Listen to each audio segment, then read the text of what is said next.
नमस्कार मित्रमैत्रिणी, तुमचं माझ्या धनश्री चॅनलमध्ये स्वागत आहे। तर मी नेहमीच तुमच्यासाठी वेगवेगळ्या विषयांवरती व्हिडिओ घेऊन येत असते।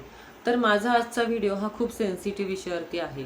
लग्नासाठी तरुण तरुणी ह्या जेव्हा मॅट्रिमोनियल साईटवरती नाव नोंदवतात त्यावेळेस त्यांची कधी कधी कशी फसवणूक होते हे मी तुम्हाला सांगणार आहे। तर काय झाले, पुण्यातील सिंहगड रोडवरील नांदेड सिटीमध्ये राहणारी एक उच्च शिक्षित म्हणजे इंजिनियर असलेली आय टीमध्ये जॉब करणारी तरुणी ही 21 लाखाला फसली आहे। तर तिची फसवणूक कशी झाली?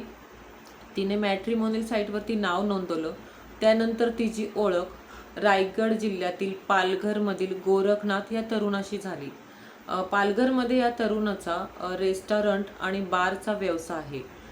तर या दोघांची ओळख झाली। ओळख झाल्यानंतर त्यांच्यामध्ये बोलणं झाल्यावरती त्याचं रूपांतर मैत्रीत झालं आणि अर्थातच मैत्रीचं रूपांतर प्रेमात झालं।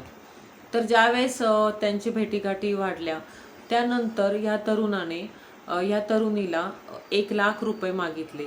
त्याने सांगितलं की मला एक नवीन बिझनेस चालू करायचा आहे, त्यासाठी मला 1 लाख रुपये लागत आहेत। अर्थातच या तरुणीने त्याला 1 लाख रुपये दिले। 1 लाख रुपये दिल्यानंतर काही दिवसांनी त्या तरुणाने तिचे 1 लाख रुपये परत केले। याचा अर्थ त्याने तिचा विश्वास संपादन केला।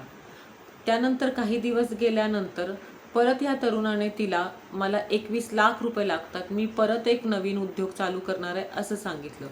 असं सांगितल्यावर ह्या तरुणीने तिच्या भावाकडून घेऊन कॅश 21 लाख रुपये ह्या तरुणाला दिले।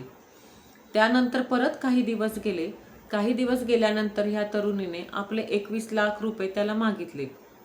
ज्यावेळेस त्या तरुणीने या गोरखनाथला 21 लाख रुपये मागितले त्यावेळेस त्याने तिला पुण्यातील सिंहगड रोडवरील एका हॉटेलमध्ये भेटायला बोलवल्यावरती आणि भेटल्यानंतर तिच्या हातामध्ये एक लेदरची बॅग दिली आणि सांगितले की ह्यामध्ये 50 लाख रुपये कॅश आहेत, त्यातले 21 लाख रुपये तुला घे आणि बाकीचे पैसे हे RTGS कर।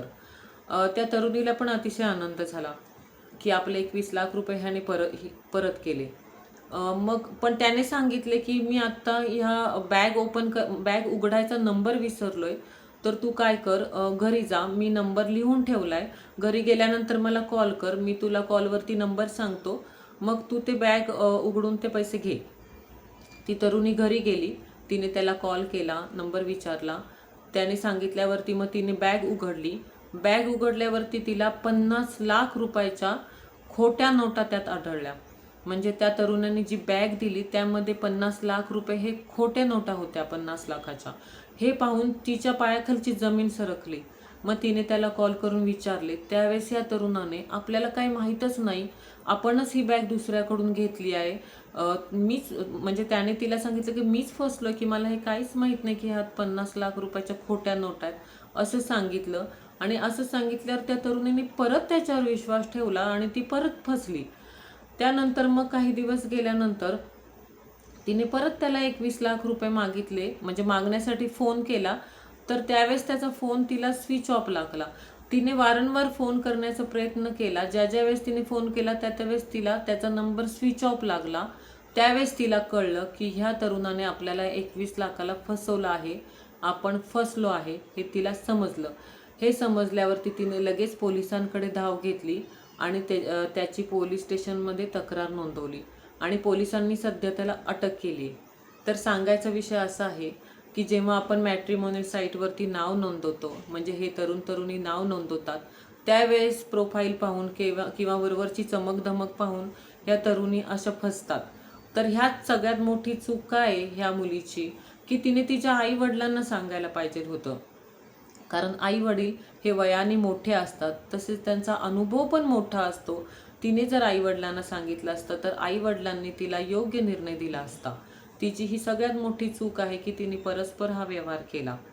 आणि खरोखरीच आजकालच्या तरुण पिढीला काय झालंय की आजकालच्या मुलींची पण अशी मागणी आहे की त्यांना सरकारीच नोकरी पाहिजे, म्हणजे मुलाकडे बंगला पाहिजे, गाडी पाहिजे, त्या मुलाच्या घरात त्यांना आई वडील सासू सासरे पण नको आहेत, अशा बऱ्याच म्हणजे मुलींच्या मागण्या वाढलेल्या आहेत। जेवढ्या ह्या मुली उच्च शिक्षित आहेत तेवढ्याच त्यांच्या मागण्या पण खूप वाढलेल्या आहेत।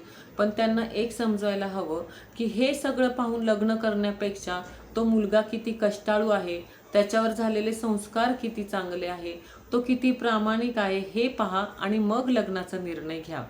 कारण हे श्रीमंती किंवा गरिबी ह्याच्यावरती लग्न संस्था खूप टिकते असं मला वाटत नाही. पण बाकीच्या ज्या गोष्टी आहे की म्हणजे त्यांचे संस्कार, त्यांचा प्रामाणिकपणा, त्यांचा कष्टाळूपणा यावरती ही लग्न संस्था टिकते असं मला वाटतं. त्याच्यामुळे आजकालच्या मुलींना मला एवढंच सांगणं आहे की तुम्ही लग्न करताना ती मुलाची वरवरची चमकदमक पाहू नका. त्यापेक्षा तो मुलगा बाकीच्या बाबतीत किती चांगला आहे हे पहा. खूप श्रीमंतच नवरा पाहिजे वगैरे असा हट्ट धरू नका. त्यामुळे काय होतं, जी कष्टाळू खरोखरीच चांगली मुलं आहेत ना, त्यांना खरोखरीच लग्नाला अडचण येते आहे. तर आणि सगळ्यात महत्त्वाची गोष्ट म्हणजे तुम्ही नाव नोंदवता तेव्हा फक्त वरवरच्या गोष्टी न बघता त्याची पूर्णपणे चौकशी करा. म्हणजे मुलांनी पण मुलीची चौकशी करा आणि मुलींनी पण मुलाची चौकशी करा आणि मगच काय ते ठरवा. एवढं सांगून मी माझा आजचा व्हिडिओ संपवते. जय हिंद, जय महाराष्ट्र. आणि माझा व्हिडिओ तुम्हाला आवडल्यास लाईक करा, सबस्क्राईब करा आणि शेअर करा. धन्यवाद.